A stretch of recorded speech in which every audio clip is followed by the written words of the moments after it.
We will now pass on to another way of analyzing the fifth arcanum.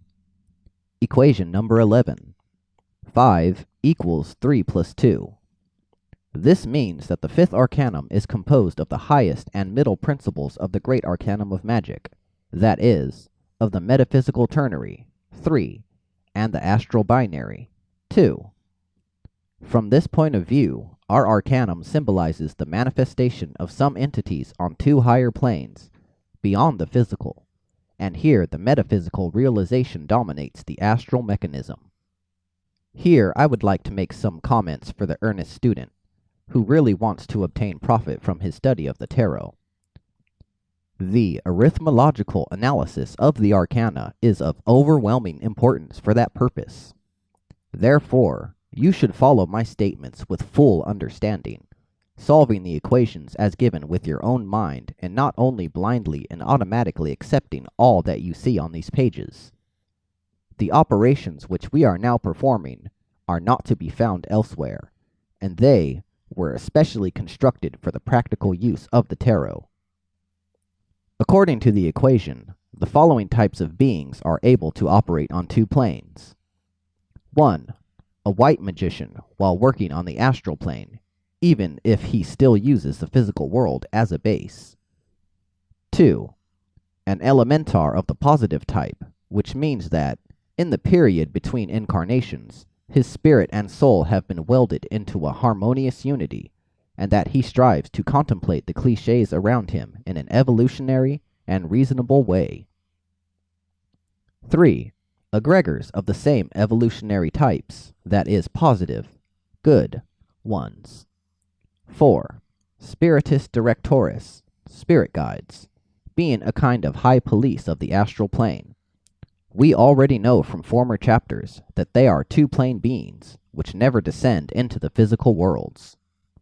The reversed form of the last equation gives us equation number 12.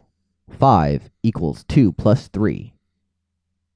This symbolizes the obscuring of the absolute essence of the triple law by means of a mirage-like, deceptive astral clichés. This happens because of the presence and activity of involutionary, that is, tending to a deeper merging into matter, tourbillons, vortexes, and to them correspond the dark beings like 1. Black magicians occupied with work on the astral plane. 2. Those who seek after deceptive clichés of the negative types of elements. In particular, elementars who, in their period between incarnations, are looking for a means to obtain a new physical body, not in order to better their karma, but for the pleasures of life in flesh and blood, lost after their last physical death. 3. Egregors of the negative or involutionary type. 4. Larvas and similar astral scum, which fill the lower subplanes. The equations number 11, 5 equals 3 plus 2, and number 12, 5 equals 2 plus 3, correspond to the geometrical symbols of enormous theoretical and symbolical importance. These are pentagrams, in both their upright and inverted position. See figures 16 and 17. The straight pentagram, that is, having 3 points uppermost, belongs to the equation 5 equals 3 plus 2. As given above in traditional Hermetism, it is accepted to fit a human figure into it, whose head and limbs are located in its 5 corners, while into the inverted pentagram is fitted the head of a goat, with its horns, ears, and beard in the corners. Here the goat symbolizes the devil, the father of lies, a personification of clichés spoiled and perverted to the point of non-recognition. While the upright pentagram is the sign for white magic, the inverted and therefore debased symbol belongs to black or evil magic, founded on egoism. But what conditions are necessary for the man who wishes to be a representative of the positive pentagram and to belong to the category of evolutionary beings, no matter whether still incarnate on this earth or after death a two-plane elementar? A. This is the first question, the answer to which Hermetic philosophy shows us in one way. It is that of initiation.